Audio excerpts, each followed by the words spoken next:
नमस्कार भक्तों, आपका स्वागत है धार्मिक यादें चैनल पर। आइए शुरू करते हैं एक आध्यात्मिक सफ़र जय श्री श्याम के साथ। आज हम सुनाएंगे बृहस्पतिवार की व्रत कथा। इस दिन बृहस्पति देव महादेव जी की पूजा होती है। दिन में एक समय ही भोजन करें, पीले वस्त्र धारण करें। भोजन भी चने की दाल का होना चाहिए, नमक नहीं खाना चाहिए। पीले रंग का फूल, चने की दाल, पीले कपड़े तथा पीले चंदन से पूजा करनी चाहिए। पूजन के पश्चात कथा सुननी चाहिए। इस व्रत के करने से बृहस्पति जी अति प्रसन्न होते हैं और धन धान्य विद्या का लाभ होता है। स्त्रियों के लिए यह व्रत अति आवश्यक है। इस व्रत में केले का पूजन होता है। किसी गांव में एक साहूकार रहता था, जिसके घर में अन्न, वस्त्र और धन किसी की कोई कमी नहीं थी।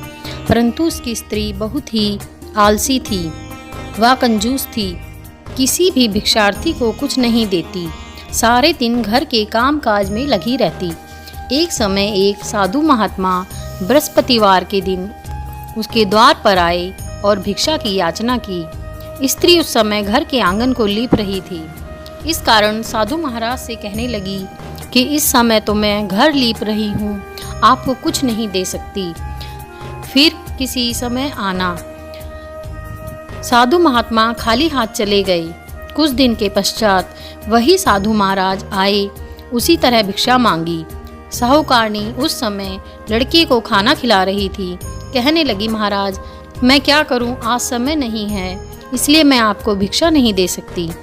तीसरी बार महात्मा आए तो उसने उसी तरह टालना चाहा, परंतु महात्मा जी कहने लगे, यदि तुमको कुछ भी कार्य ना हो और समय मिले तो क्या तुम मुझे भिक्षा दोगी? साहूकारनी कहने लगी कि हाँ महाराज, यदि ऐसा हो जाए तो आपकी बड़ी कृपया होगी। साधु महात्मा जी कहने लगे कि अच्छा, मैं एक उपाय बताता हूँ। तुम बृहस्पतिवार के दिन चढ़ने पर उठो और सारे घर में झाड़ू लगाकर कूड़ा एक कोने में जमा करके रख दो।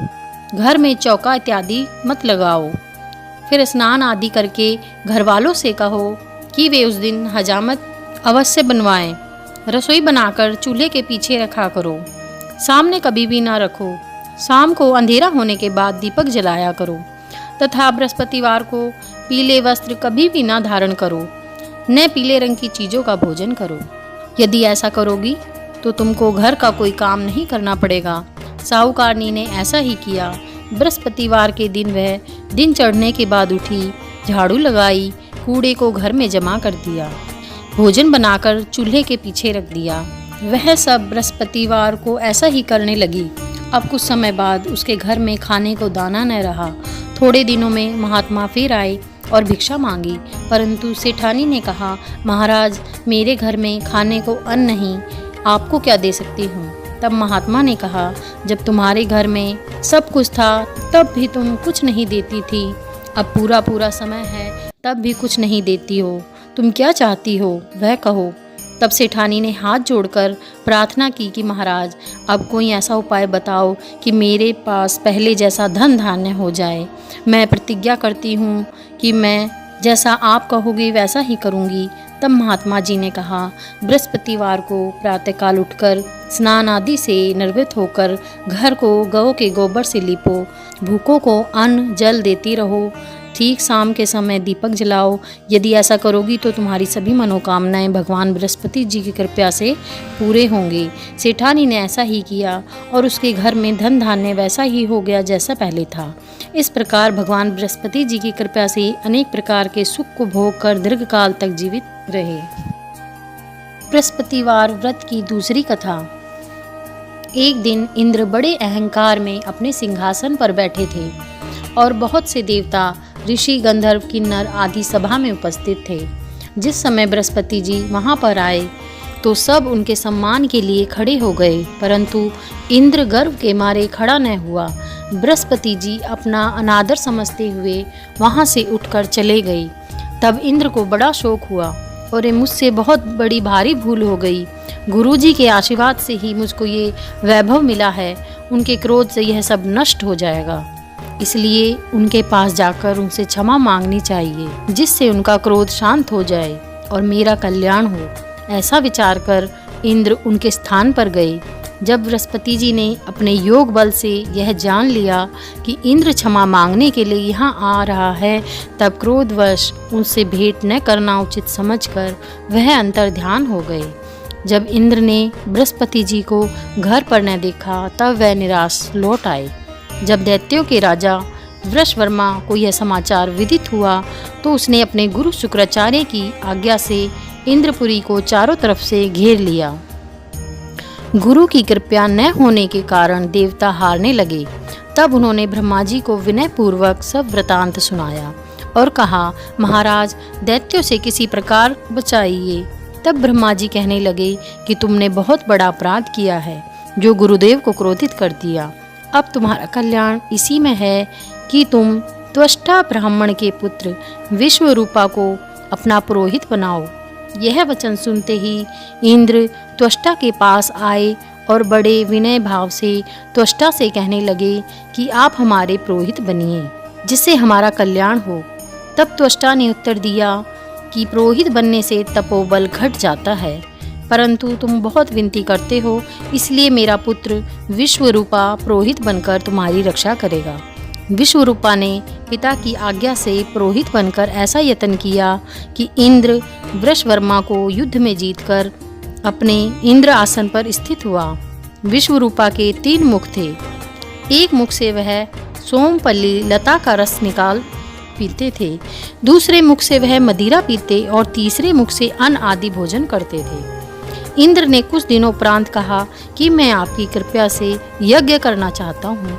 जब विश्वरूपा की आज्ञा अनुसार यज्ञ प्रारंभ हुआ, तब एक दैत्य ने विश्वरूपा से कहा कि तुम्हारी माता दैत्य की कन्या है, इस कारण हमारे कल्याण के लिए एक आहुति दैत्यों के नाम पर भी दे दिया करो तो अति उत्तम होगा।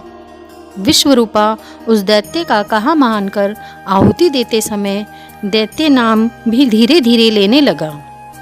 इसी कारण यज्ञ करने से देवताओं का तेज मनोबल नहीं बढ़ा।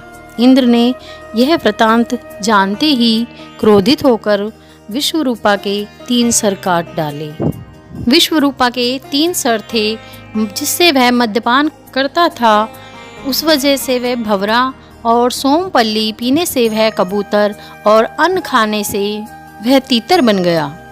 विश्वरूपा के मरते ही इंद्र का स्वरूप ब्रह्म हत्या के प्रभाव से बदल गया। देवताओं के 1 वर्ष पश्चाताप करने पर भी ब्रह्म हत्या का पाप न छूटा, तो सब देवताओं के प्रार्थना करने पर ब्रह्मा जी बृहस्पति के सहित वहां आए। तब ब्रह्म हत्या के 4 भाग किए, उसमें से 1 भाग पृथ्वी को दे दिया। इसी कारण कहीं कहीं धरती ऊंची नीची और बीज बोने के लायक नहीं होती। साथ ही ब्रह्मा जी ने यह वरदान भी दिया कि जहाँ पृथ्वी में गड्ढा होगा, कुछ समय पाकर स्वयं वह भर जाएगा। दूसरा श्राप वृक्षों को दिया, जिससे उनमें से गोंद बनकर बहता है। इस कारण गूगल के अतिरिक्त सब गोंद अशुद्ध समझे जाते हैं। वृक्षों को यह वरदान भी दिया कि ऊपर से सूख जाने के कारण जड़ फिर से फूट जाएगी। तीसरा भाग स्त्रियों को दिया।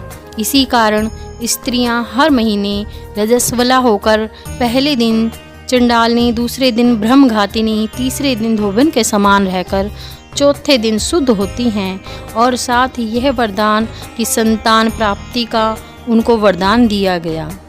चौथा भाग जल को दिया गया, जिससे फैन और शिवाल आदि जल के ऊपर आ जाते हैं। और पर जल को यह वरदान मिला कि वह जिस चीज़ में डाला जाएगा वह बोझ में बढ़ जाएगी। इस प्रकार इंद्र को ब्रह्म हत्या के पाप से मुक्त किया गया। जो मनुष्य इस कथा को पढ़ता या सुनता है, उसके सब पाप बृहस्पति जी महाराज की कृपा से नष्ट हो जाते हैं। बोलो बृहस्पति महाराज की जय। बृहस्पति देव आपकी सभी मनोकामनाएं पूरी करें।